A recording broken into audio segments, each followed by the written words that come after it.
the best shit ever. It's, oh man, fucking, listen, things don't exist like they used to exist with the Khyber Pass.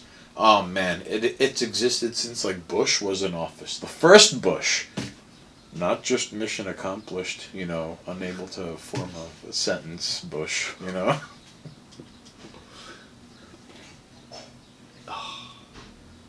Yeah, it's nuts out there.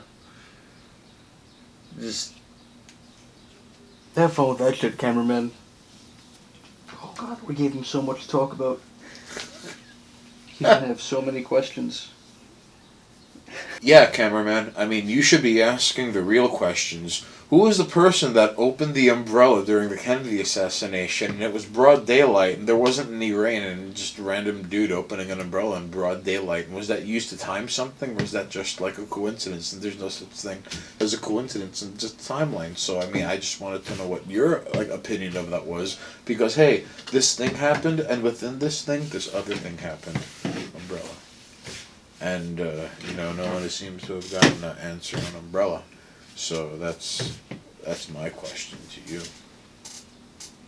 Technically, cameraman, that would be considered child abuse, but probably not in this day and age. Like, when I was growing up, doing that to your 10-year-old son would probably get you put in jail, but nowadays it's empowering.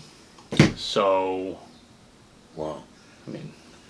I think, okay, listen, for starters, what happens in Vegas happens to someone else, right? Number two. Number two. So, ideally, your worst nightmares should be attributed to you. And if they're not, you fall victim to either Mumbo Jumbo Times or Clown World. Like, for example, are you paying more for less? Are you noticing that the percentage of money you have to put at the end of every month for rent keeps going higher and higher? And do you ever notice how, like, seriously, even things as simple as milk and eggs and bacon, because you want to have something borderline delightful when having a triumph in your meaningless life, and where you're living in like a boxed life, and you're in the box and it's your apartment, and then the box is actually a bigger part of your apartment and it's the actual apartment, and then the other box is just like a piece of like the actual apartment building, and then the box is like, well, it's the actual apartment building, and then it's a box among boxes, and then you just go through the box, and then there's like a train with wheels, and it goes in the box and it keeps going, and the boxes are everywhere, and you should lend yourself to this bullshit. And sometimes you hope to break out free, but you don't. Not a lot of people do. So, he might know something about that, Like space. Yeah. Like something out there. Maybe. Do you? Probably not. I don't know about you. I mean, that's on you. I mean, last time I checked, you don't remember shit, so we'll be alright. By the way, milk's going up because of coffee. Of course. I shit you not. Of course. Because, and there's always a reason for it going up, because, of course, okay. You remember when you were a teenager and there weren't, like, cafes? There were, like, delis with coffee, and, like, the occasional Dunkin' Donuts, and, like, diners had coffee? Did you realize that, like, there's a fucking coffee shop on every corner now? And occasionally the place that had, like, shisha, where you just smoked out of the Middle Eastern smoking things. Well, I mean, that's neighborhood based. I'm just saying, like, when the fuck did coffee become a thing that we needed a coffee spot in every block? Okay. One can argue that when it's time to gentrify a neighborhood, just send out coffee spots, because you're going to have, like, hi, I'm a young professional, just here to get me my, like, coffee. Do they drink that much coffee? But then eventually they're going to get expensive, and they're going to be like, hi, I'm going to get, like, my ham roll with something else, because, like, yo, you also offer things beyond coffee.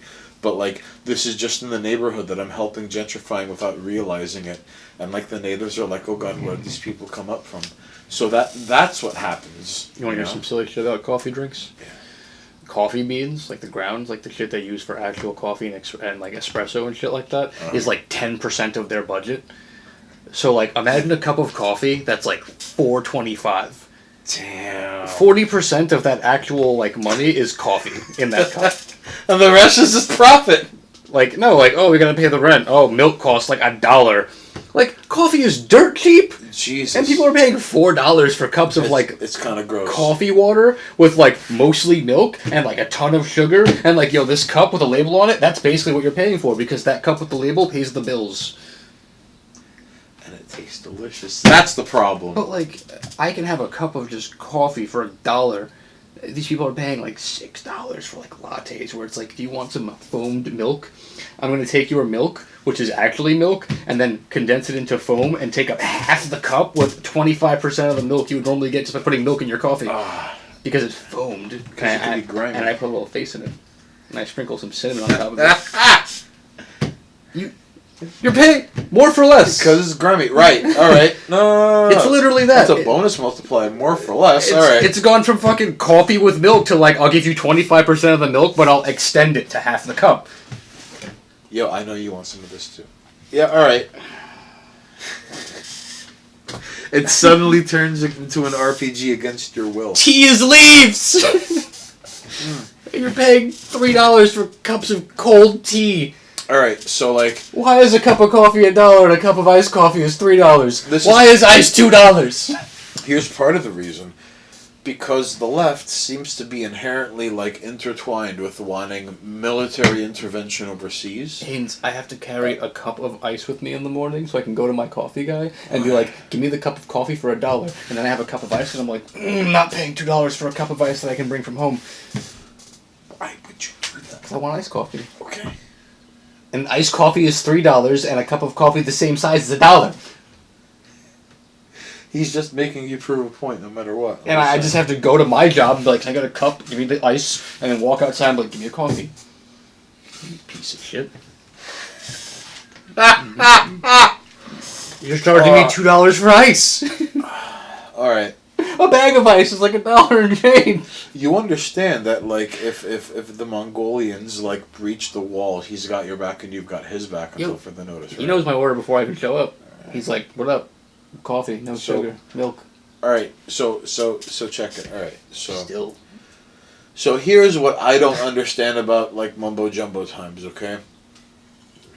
So people can declare themselves to either be like an XY woman, which doesn't exist. It just means that there's a man who came into this world as a man who had, like, a previous experience passing through the space of men, was a man.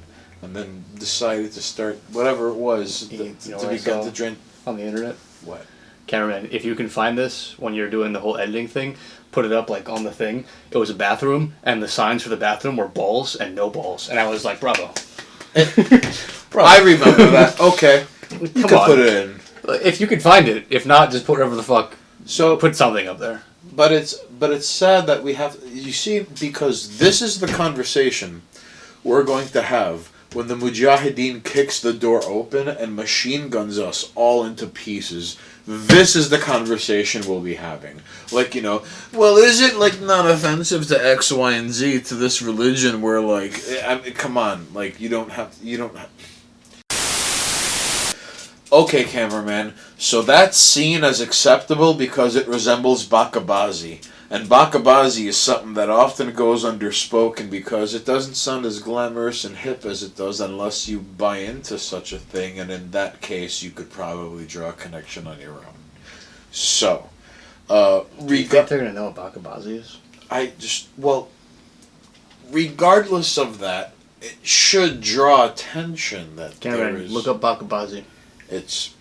Put Bakabazi up on the screen and then blur it because we can't show it. You could totally, and I subscribe to this because he just money so much. Put it up, blur it, and then put text of what's happening. Now, how about this? Now we're stating our context, so you can't nail us for being like fake, hurtful, because we're just putting this in context. Okay? How about that? How dare you take away our bum fights video?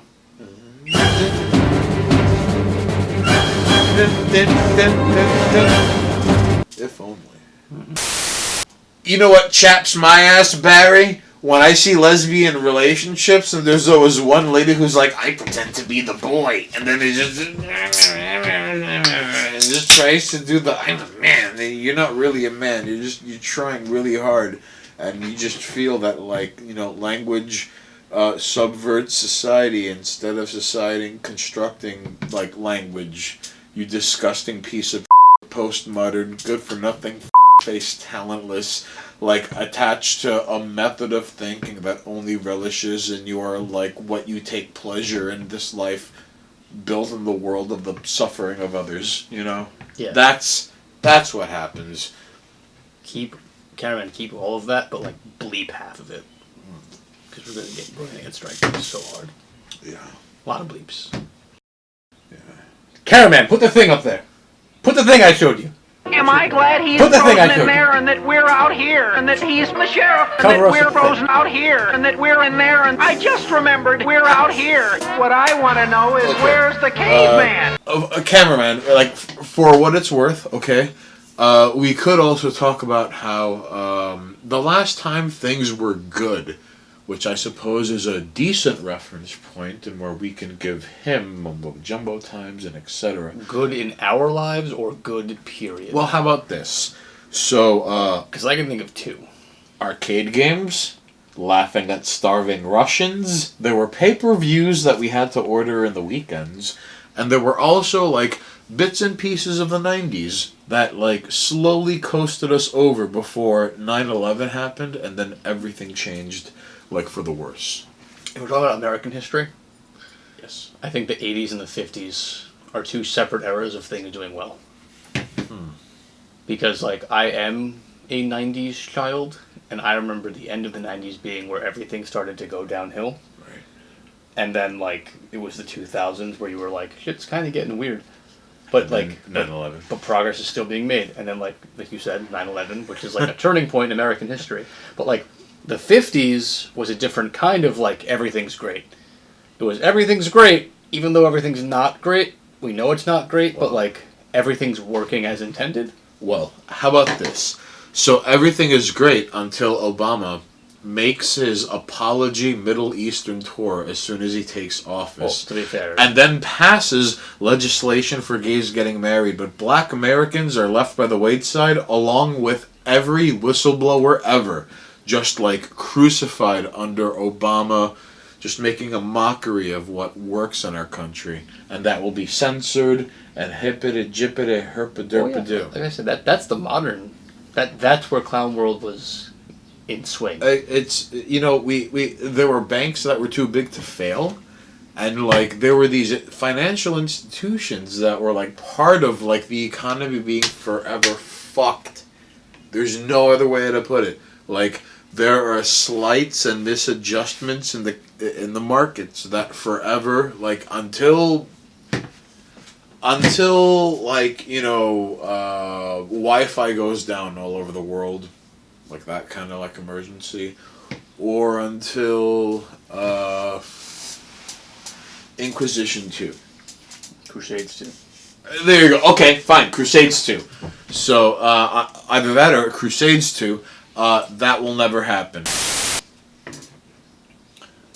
Orthorexia nervosa is a fixation on righteous eating, first diagnosed by Colorado physician Dr. Stephen Brotman in 1997. The term is derived from the Greek word ortho, meaning straight and correct, and refers to the psychological syndrome where one's food choices grow progressively narrower over the time under the auspices of health. When vegetarians learn there's an even more restrictive diet than... When vegetarians learn there's an even more restrictive diet plan available, the way of the vegan. Dairy products such as milk or cheese, subclasses of poultry products such as eggs, and refined bread ingredients involving yeast or white flour are similarly stricken from their diets as well. Now, we live in a world where people outsource their judgment, to others wherever they can, whether it's on social media, in person, on their phone, at work, in their private/public life, that they have to keep a separate, Twitter for their work related life, I suppose. Okay. So, Oh shit! I know people who actually have social media accounts where they change the name and like all the information is wrong, and they tell all their friends that's their social media account. and then it's But then they have an actual like real account for their name where they don't post anything and it's for family and work. really. Can you imagine having two social media accounts where your real personality is your work and family personality, and then you have the secondary account for friends and love life? Because You are literally living a double life in real time.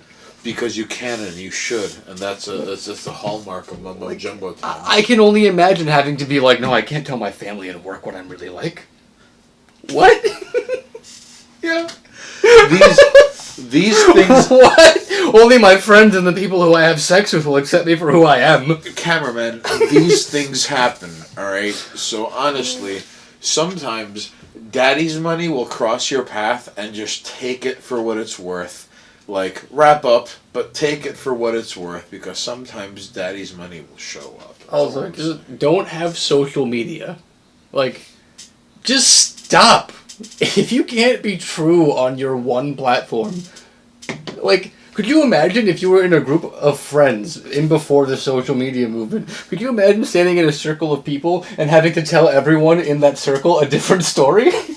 Right. In real time? And it wouldn't have to... Right, but Like, I have to tell certain lies to certain people because I have a certain narrative to keep up with because no one knows the same person here. and now this raises more questions than answers. Right. But now you can do it in real time because you can be like, oh, I only have this friend on this account, and they don't see certain things, and it's like, there's nothing about you that's true. One thing I'd like to ask you, cameraman, and I see you see this, okay? So I see the fear in his eye. the economy is based off of the things that the people go through their day to day and what have you. So right now, if you're in an absence of seeing nice underwear or fragrances or things of that nature, there are things every quarter that economists consider it a gift away, because when the economy is well, women want to buy better looking underwear because this is some crazy hey, the economy's doing good, you're looking at me in flower panties, and it perpetuates itself like salty bet, so this goes on, and then before you know it, you come across someone who's great, except the fact that they don't eat meat because they said they went to Iceland, and they were like, oh, and then, I saw the ice caps melting in Iceland, and I felt like I'd stop eating chorizo, and you want to choke them and just bury them under floorboards, but you can't, because you're just okay, I'm out and about. I've literally watched animals. Why did this happen? Be slaughtered. And you know what still tastes good? Burgers. Oh yeah. Oh, always. You know what still tastes good? Steaks. I still love me a gyro. That's true. I love some shawarma. So- Don't get me wrong. Do I feel bad for the animals? Yeah, but they're not conscious. Talking about the Bakabazi issue, because I have a reason why I think the Bakabazi issue is a thing. A genuine reason. I also have a genuine reason why I believe that it's translating over to here. Okay. Alright, so in the East, you've got women who are born and raised into a world of hiding themselves and covering things up, right? Uh-huh. In the West, women are made to show less and be objects of affection for some men. So, in their world, seeing a young, uncovered human is sexually attractive, the same way a pedophile's brain sees children and is they're attractive. And it just happens. Where here we don't have that issue because humans are sexualized in the West at young ages. We start fucking and hooking up with each other when we're tweens and teens, where over there you have to be sold into a marriage before you can fuck or get raped as a kid. So the fact that we over sexualize has the benefit of no hyper prominent child rape culture, or we have domestic abuse and there's inequality, but not to their extent. There's a Jehovah's Witnesses. There's Islam. There's Well, I'm saying over there, Bakabazi children is something they're yes, this is fine. Abusing women, this is fine. Over here, if a woman gets abused, you're still gonna be that's fucked up. Rape culture is a thing. it's still prominent, but it's not like over there it's okay, over here it's a negative that still happens. Right. But we over-sexualize, which leads to our horrible, disgusting cult of, like, must hook up with everything, fuck all things that move, have multiple boyfriends and girlfriends, And- like, sex clubs, which, like, yo, if that's your thing, by all means, but, like, don't act like it's normal. The same way, like, over there, like, not interacting with the opposite sex until they're either of age to be sold or married. It perpetuates itself, and it's evil by design. It's evil in both cases. That's the worst part. Is that, like, in one That's case, all I'm saying. they're restricting their urges and it's turning them into, like, monstrous versions because they're holding back. And on the other side, we are too open Right. and it's causing degeneracy. Maybe. So, like, what's the solution? Some Brave New World shit.